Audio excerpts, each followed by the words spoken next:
So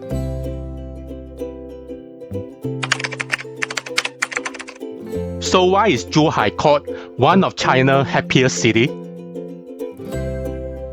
After spending some time here, I start to understand why.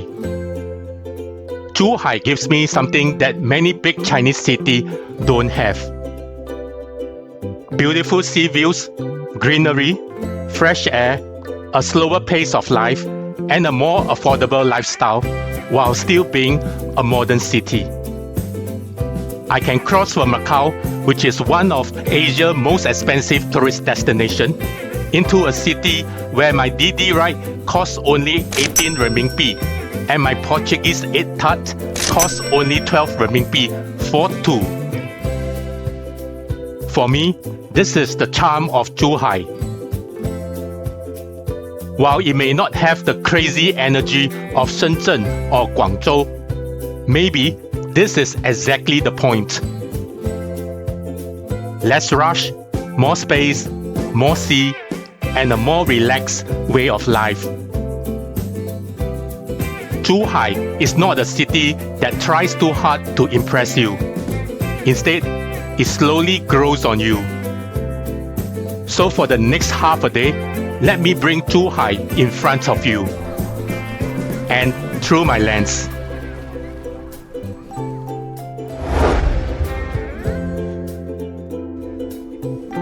After crossing the Macau land border, I officially walk into China through the Gongbei port in Zhuhai. This is one of the busiest land crossings connecting Macau and mainland China. Because I have not fully set up my Alipay and WeChat Pay yet, I only managed to link my credit card. So I'm not 100% confident how everything works. But I just go for it and literally walk into China like this. My biggest problem right now, I do not know how to use the China private car app Didi. So instead of booking a ride, I simply start walking. My hotel is about 5 kilometers away from the border, and with my luggage, I walk all the way there. When I arrive at the hotel, the receptionist is extremely patient with me. He teaches me how to use the Didi app, and he also helped me set up WeChat Pay for payments. Mobile payment is everywhere in mainland China, so learning these apps is almost like getting my travel key to the country. And because of the receptionist, my China journey becomes much easier. After settling down my backpack, I immediately put my newly learned Didi knowledge into action. This is my first time booking a private car in China. I open the app, enter my destination, and wait to see how much it costs. My destination is the beach area, almost 10 kilometers away from the hotel. The Didi fare, only 18 Chinese yuan. That is roughly the price of 2 bottles of mineral water I bought in Macau. For the price of a normal Singapore bus journey, I am sitting inside a private car traveling almost 10 kilometers across the city. Now I understand why the hotel receptionist told me that many people in China do not walk or take bus anymore. They simply hop onto Didi. My first destination is the famous Zhuhai Fisher Girl statue. Just like the Little Mermaid statue in Copenhagen, this has become the symbol of the Zhuhai city. For your information, the Zhuhai Fisher Girl was completed in the year 1982 and has since become the official landmark of Zhuhai. The statue is based on a beautiful local legend. According to the story, the daughter of the Dragon King of South China Sea falls in love with the beauty of Zhuhai. She transformed herself into a fisher girl and lives among ordinary people. Eventually, she falls in love with a mortal fisherman. It is the classic fairy meets human love story that appears in many cultures around the world. It is no wonder this place is packed with tourists. Compared to other parts of Zhuhai, this area feels much more crowded. I have to weave through the crowd searching for the perfect opening to capture my shot. But with a little creativity and some camera tricks, I managed to make the crowd disappear from my footage. The sun is getting lower and evening is approaching. It is thus time for me to move on and discover more of Zhuhai. Instead of rushing around Zhuhai to tick off more attraction, I decide to slow down and simply walk along the coastline. Maybe this is one of the reasons why Zhuhai earns its reputation as one of China's happiest cities.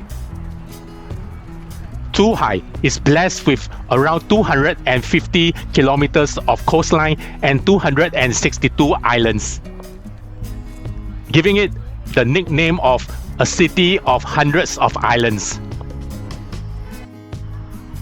Zhuhai also enjoys a mild climate with an average temperature of around 24 degrees Celsius. And honestly, this is the perfect weather for me to walk. With the sea breeze touching my face and the sound of waves beside me, I feel my happiness level going up a few notches. I start my walk from the natural rocky coastline and slowly make my way towards the man-made golden sand beach. From the Zhuhai Fisher Girl statue at one end, the beach stretches far into the distance, forming parts of the famous Zhuhai Lovers Road coastal area and the Seaside Park. I only have a few hours left in Zhuhai. Tomorrow, I will be leaving this city.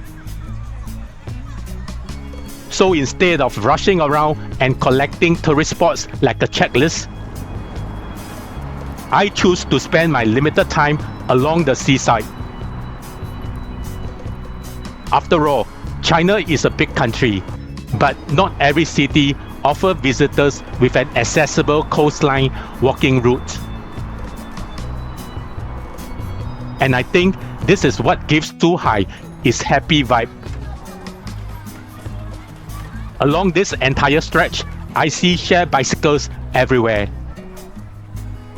It would be perfect to explore this coastline on two wheels. Unfortunately, I still cannot unlock this bicycle sharing app because I do not have a China mobile number to complete the registration. So for now, I can only watch people cycle happily past me. But walking has its own reward. Because while strolling along the coast, I suddenly noticed something unexpected. I see people harvesting oysters along the Zhuhai coast. I have seen similar scenes in places like Jeju Island, but I never expect to witness this in Zhuhai. I am not sure whether these oysters are collected from the wild or parts of the local farming activities. But seeing this traditional connection between people and the sea makes this coastline even more interesting. And as I look towards the horizon, isn't that the Hong Kong-Zhuhai-Macao Bridge? The incredible sea crossing that connects Hong Kong, Zhuhai, and Macau. After enjoying the coastline, I continue my walk towards another architectural icon of Zhuhai, the Zhuhai Opera House. This opera house is built on Yeli Island, and I'm now walking across one of the bridges connecting the Zhuhai mainland to the island. The bridge I'm crossing is Haiyan Bridge, a historical gateway that has been transformed into a dedicated space for pedestrians, cyclists, and public buses. As I walk towards Yeli Islands, I notice an interesting contrast.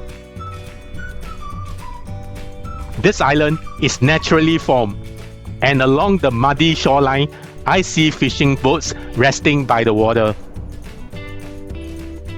Right behind them are modern glass skyscrapers standing tall in the distance, exist side by side. That is something I did not expect to see in Zhuhai. Yeli Island itself is a recreational island, mainly for the people to relax, walk, and cycle. And right in front of the Zhuhai Opera House, there is a building that at first glance looks like a traditional Chinese temple. I honestly think it is a temple. But when I look closer, I realize I am completely wrong. This is Deyuefang, a landmark restaurant designed to look like a grand imperial palace ship.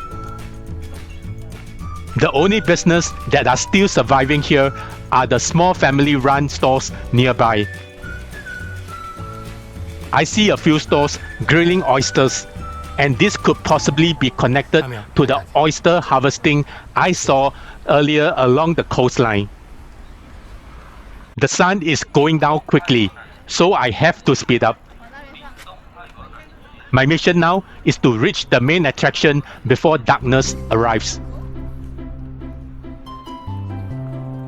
The Zhuhai Opera House. Opened in the year 2017, the Zhuhai Opera House is the first island theatre in mainland China. Its design is inspired by two giant shells, representing the sun and the moon shell, matching Zhuhai identity as a coastal city connected to the sea. The larger shell represents the sun. Standing about 90 meters tall, it houses the main theatre for large performances such as operas, ballet, and symphonies. The smaller shell represents the moon. It contains a smaller multi-purpose hall for more intimate performance. But the real magic happens after sunset. The translucent shell structure comes alive with thousands of LED lights, turning the entire building into a giant glowing artwork.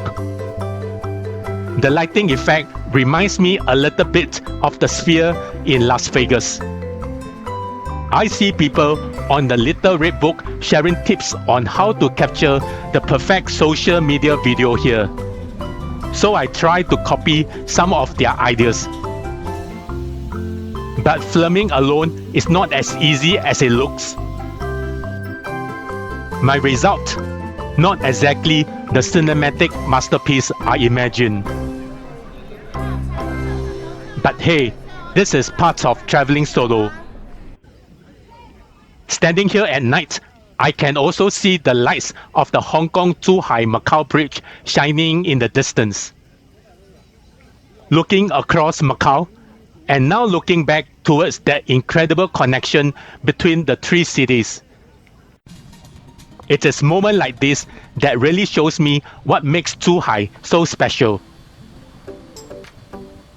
A city where the sea, traditional life, and futuristic architecture all comes together. After exploring Zhuhai until nightfall, I am getting hungry.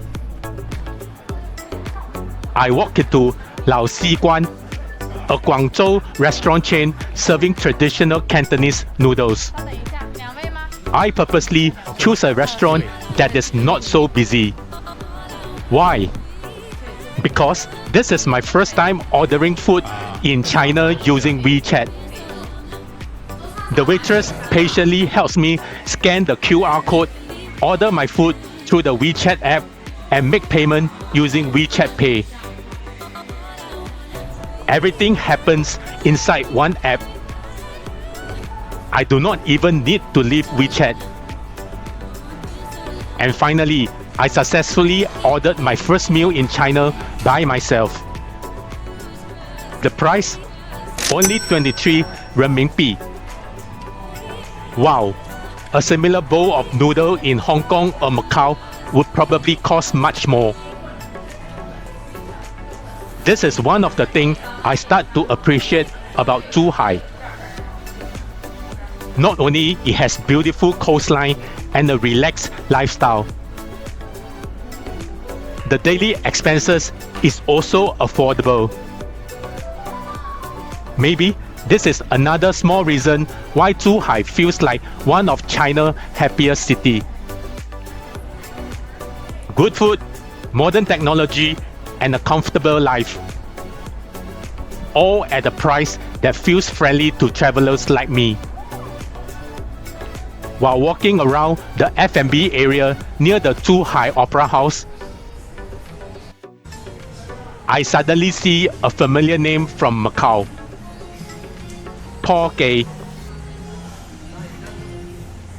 This is a Macau origin souvenir and bakery brand famous for Portuguese tarts, pastries, and gift sets. The Zhuhai store here is one of their flagship stores, and just look at the beautiful interior design. Of course, I cannot leave this place without trying their Portuguese tart. The price? 12 Chinese renminbi for 2 pieces. That is almost half the price I paid in Macau. And one small detail catches my attention. They even provide gloves for customers to hold the tarts. Maybe this is another small reason why Zhuhai feels like a comfortable and happy city. After a long day exploring Zhuhai, I take a Didi back to the Gongbei area where my hotel is located. Just a short walk from my hotel, I discover more night market. Located right in the city center, this night market feels spacious, convenient, and much cleaner. It is close to Macau land border and also close to where I stay. After a whole full day of walking, I'm not looking for anything fancy. I simply walk around, enjoy the night atmosphere, and end my day with a simple bowl of green bean soup. A small dessert, a quiet night, and a comfortable city. Maybe this is another reason why Zhuhai feels so relaxing. It is not about having the biggest attractions. Sometimes happiness is just about affordable food, a peaceful evening, and everything you need within walking distance. The next morning, I am leaving Zhuhai. To be honest, I cannot fully judge why Zhuhai is called one of China's happiest cities. Because I only spent half a day here. This is all about my short impression of Zhuhai. And now, it is time to say goodbye. Thanks for traveling with Uncle Go Traveling. And if you enjoyed this video, please give it a like and leave me a comment. And if you want to continue this journey with me deeper into China, don't forget to subscribe. But even if you don't subscribe, I will continue asking you to do so in every episode. The next time you see me, my China adventure continues.